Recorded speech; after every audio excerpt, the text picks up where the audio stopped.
환희의 신비 제1단 마리아께서 예수님을 잉태하심을 묵상합시다. 여섯째 달에 하느님께서는 가브리엘 천사를 갈릴레아 지방 나자렛이라는 고을로 보내시어 다윗 집안의 요셉이라는 사람과 약혼한 처녀를 찾아가게 하셨다. 그 처녀의 이름은 마리아였다. 천사가 마리아의 집으로 들어가 말하였다. 은총이 가득한 이여 기뻐하여라.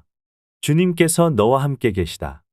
마리아께서 하느님의 아드님을 잉태하신 사건은 모든 인류에게 주어진 큰 은총입니다. 그녀의 순종과 믿음으로 인해 구원의 역사가 시작되었습니다. 마리아의 말씀하신 대로 저에게 이루어지기를 바랍니다.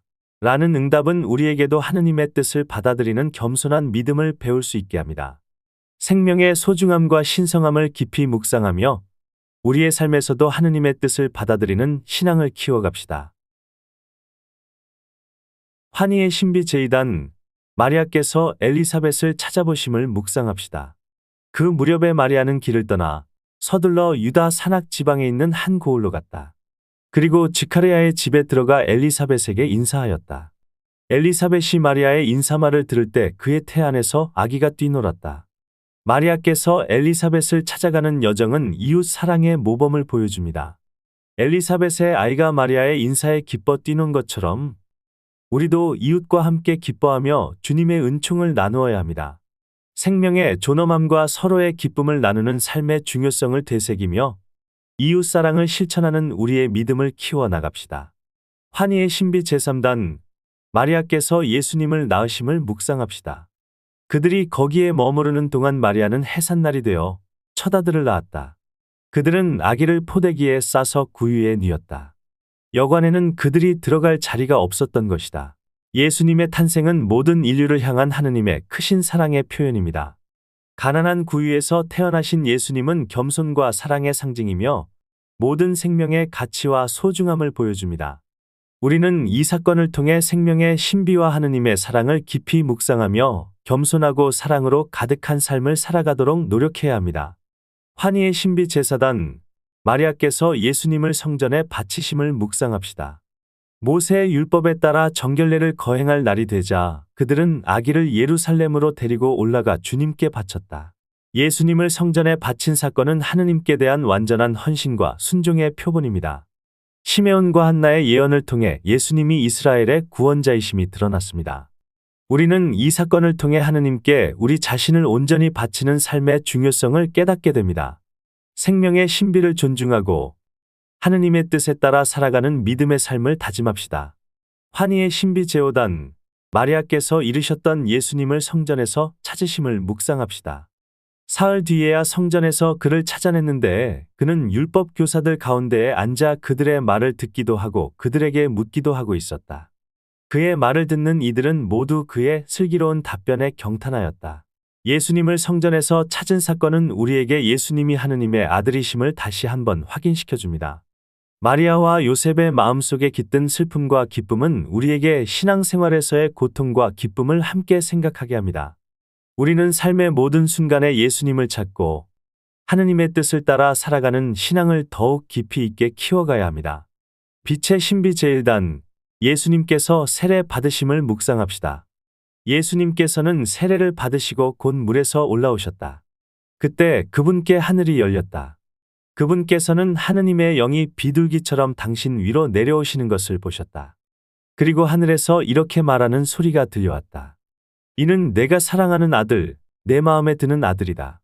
예수님의 세례는 그분의 공생활의 시작을 알리는 중요한 사건입니다. 세례를 통해 하늘이 열리고 성령이 내려오신 것은 예수님이 하느님의 아드님이심을 명확히 보여줍니다. 이는 우리가 세례를 통해 하느님의 자녀가 되는 신비를 묵상하게 합니다. 또한 우리의 삶 속에서도 성령의 인도를 받으며 하느님의 뜻을 따르는 믿음의 삶을 살아가도록 초대합니다. 빛의 신비 제2단 예수님께서 카나에서 첫 기적을 행하심을 묵상합시다. 포도주가 떨어지자 예수님의 어머니가 예수님께 포도주가 없구나 하였다. 예수님께서 어머니에게 말씀하셨다.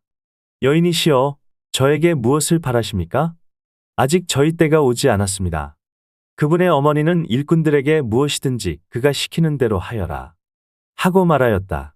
카나의 혼인 잔치에서 물을 포도주로 변화시키신 예수님의 첫 기적은 그분의 신성을 드러내고 우리의 일상 속에서도 기적을 일으키시는 하느님의 사랑을 보여줍니다. 마리아의 중재로 이루어진 이 기적은 우리에게 그녀의 신뢰와 믿음을 본받아야 함을 가르칩니다. 생명의 축복과 하느님의 은총을 항상 기억하며 감사하는 삶을 살아가도록 합시다. 빛의 신비 제3단 예수님께서 하느님 나라를 선포하심을 묵상합시다. 요한이 잡힌 뒤에 예수님께서는 갈릴레아에 가시어 하느님의 복음을 선포하시며 이렇게 말씀하셨다. 때가 차서 하느님의 나라가 가까이 왔다. 회개하고 복음을 믿어라. 예수님께서 선포하신 하느님 나라는 회개와 믿음을 통해 도달할 수 있는 영원한 생명의 나라입니다. 우리는 이 말씀을 통해 우리의 삶을 돌아보고 하느님의 말씀을 따르는 진정한 회개와 믿음을 실천해야 합니다. 생명의 존엄성과 하느님의 사랑을 깊이 묵상하며 하느님의 나라를 향해 나아가는 믿음의 삶을 살아갑시다. 빛의 신비 제사단 예수님께서 거룩하게 변모하심을 묵상합시다. 엿새 뒤에 예수님께서 베드로와 야고보와 그의 동생 요한만 따로 데리고 높은 산에 오르셨다. 그리고 그들 앞에서 모습이 변하셨는데 그분의 얼굴은 해처럼 빛나고 그분의 옷은 빛처럼 하얘졌다. 그때 모세와 엘리야가 그들 앞에 나타나 예수님과 이야기를 나누었다. 예수님의 변모는 그분의 신성과 영광을 드러내는 사건입니다. 제자들은 이 경험을 통해 예수님의 참된 모습을 보게 되었고 이는 우리에게도 믿음의 빛을 비추어 줍니다. 우리는 예수님의 변모를 묵상하며 우리 안에 계신 하느님의 영광을 발견하고 변화된 삶을 살아가도록 노력해야 합니다. 빛의 신비 제5단 예수님께서 성체성사를 세우심을 묵상합시다. 예수님께서는 또 빵을 들고 감사를 드리신 다음 그것을 떼어 사도들에게 주시며 말씀하셨다. 이는 너희를 위하여 내어주는 내 몸이다. 너희는 나를 기억하여 이를 행하여라. 예수님께서 성체성사를 세우신 것은 그분의 몸과 피를 우리에게 주심으로써 영원한 생명을 약속하신 사건입니다. 우리는 이 신비를 묵상하며 성체성사를 통해 하느님과 깊이 일치하고 그리스도의 사랑을 실천하는 삶을 살아가야 합니다. 생명의 빵이신 예수님을 통해 우리의 영혼이 새로워지고 하느님의 은총을 충만히 받을 수 있기를 기도합시다. 고통의 신비 제1단 예수님께서 우리를 위하여 피땀 흘리심을 묵상합시다. 예수님께서 겟세마네 동산에서 기도하시며 피땀을 흘리신 사건은 그분의 극심한 고뇌와 인간적 두려움을 드러냅니다. 그러나 그 고뇌 속에서도 예수님은 아버지, 제 뜻이 아니라 아버지의 뜻이 이루어지게 하십시오. 라고 기도하심으로써 완전한 순종을 보여주셨습니다. 우리의 삶에서도 어려움과 고통이 찾아올 때 예수님의 순종과 믿음을 본받아 하느님의 뜻을 따르는 힘을 청합시다. 생명의 소중함과 하느님의 사랑을 깊이 묵상하며 우리의 고통을 하느님께 봉헌하는 삶을 살아가야 합니다. 고통의 신비 제2단 예수님께서 우리를 위하여 매 맞으심을 묵상합시다. 그는 우리의 병고를 메고 갔으며 우리의 고통을 짊어졌다. 그런데 우리는 그를 벌받은 자, 하느님께 매맞은 자, 천대받은 자로 여겼다. 그러나 그가 찔린 것은 우리의 악행 때문이고 그가 으스러진 것은 우리의 죄악 때문이다. 우리의 평화를 위하여 그가 징벌을 받았고 그의 상처로 우리는 나았다. 예수님께서 채찍에 맞으신 고통은 우리 죄를 위한 희생의 시작이었습니다. 그분의 상처와 고통을 통해 우리는 치유와 평화를 얻었습니다. 이 신비를 묵상하며 우리의 죄를 회개하고 예수님의 희생을 통해 주어진 구원의 은총을 깊이 감사해야 합니다. 생명의 존엄성과 하느님의 사랑을 깨달으며 우리도 고통 속에서 하느님을 신뢰하는 믿음을 키워나갑시다. 고통의 신비 제3단 예수님께서 우리를 위하여 가시관 쓰심을 묵상합시다. 그때에 총독의 군사들이 예수님을 총독 관저로 데리고 가서 그분 둘레에 온 부대를 집합시킨 다음 그분의 옷을 벗기고 진홍색 외투를 입혔다. 그리고 가시나무로 관을 엮어 그분 머리에 씌우고 오른손에 갈대를 들리고서는 그분 앞에 무릎을 꿇고 유다인들의 임금님 만세 하며 조롱하였다. 예수님께서 가시관을 쓰신 것은 우리 죄를 위한 참된 왕으로서의 고통을 상징합니다. 우리는 이 고통을 묵상하며 우리의 삶에서 겪는 모든 고통을 예수님의 고통에 합하여 봉헌해야 합니다. 하느님의 사랑과 자비를 깊이 깨달아 우리도 예수님처럼 겸손과 사랑으로 이 세상을 살아가야 합니다. 고통의 신비 제사단 예수님께서 우리를 위하여 십자가 지심을 묵상합시다. 예수님께서는 몸소 십자가를 지시고 해골 터라는 곳으로 나가셨다. 예수님께서 십자가를 지고 골고타로 가신 여정은 우리를 위한 사랑의 극치입니다. 십자가를 지는 동안 예수님은 우리의 모든 죄와 고통을 함께 지고 가셨습니다. 우리는 이 신비를 묵상하며 우리의 삶에서도 십자가를 지고 예수님을 따르는 신앙을 실천해야 합니다. 생명의 소중함과 하느님의 사랑을 깊이 묵상하며 우리의 고통을 하느님께 봉헌하는 삶을 살아갑시다. 고통의 신비 제오단, 예수님께서 우리를 위하여 십자가에 못 박혀 돌아가심을 묵상합시다. 그때 예수님께서 말씀하셨다. 아버지, 저들을 용서해 주십시오.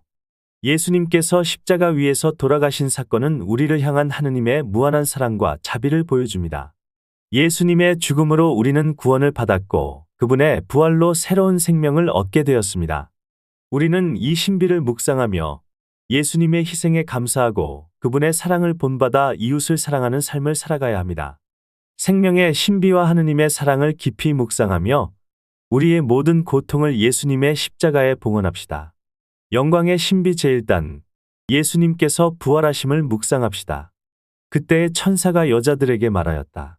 두려워하지 마라. 너희가 십자가에 못 박히신 예수님을 찾는 줄을 나는 안다. 그분께서는 여기에 계시지 않는다. 말씀하신 대로 그분께서는 되살아나셨다. 예수님의 부활은 죽음을 이기고 생명을 주시는 하느님의 능력과 사랑을 드러냅니다. 우리는 이 신비를 묵상하며 우리의 삶 속에서 부활의 희망을 품고 살아가야 합니다. 예수님의 부활로 인해 우리는 영원한 생명을 약속받았으며 하느님의 자녀로서 새로운 삶을 시작할 수 있습니다. 생명의 소중함과 부활의 기쁨을 깊이 묵상하며 우리도 부활의 증인이 되어 세상에 하느님의 사랑을 전하는 삶을 살아갑시다. 영광의 신비 제2단, 예수님께서 승천하심을 묵상합시다. 예수님께서는 이렇게 이르신 다음 그들이 보는 앞에서 하늘로 오르셨는데 구름에 감싸여 그들의 시야에서 사라지셨다. 예수님의 승천은 그분이 하늘로 돌아가시어 우리를 위해 중보하시는 사건입니다.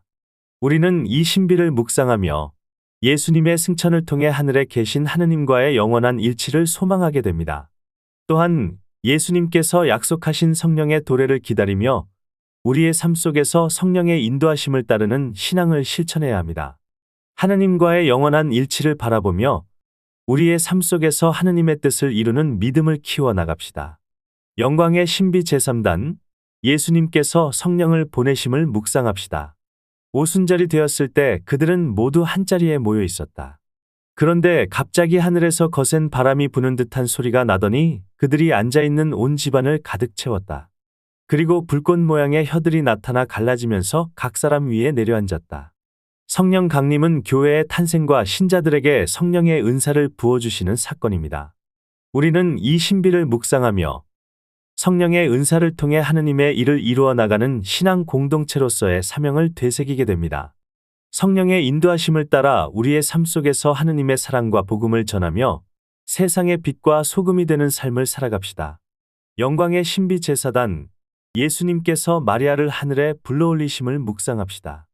그러자 하늘에 있는 하느님의 성전이 열리고 성전 안에 있는 하느님의 계약 궤가 나타나면서 번개와 요란한 소리와 천둥과 지진이 일어나고 큰 우박이 떨어졌습니다.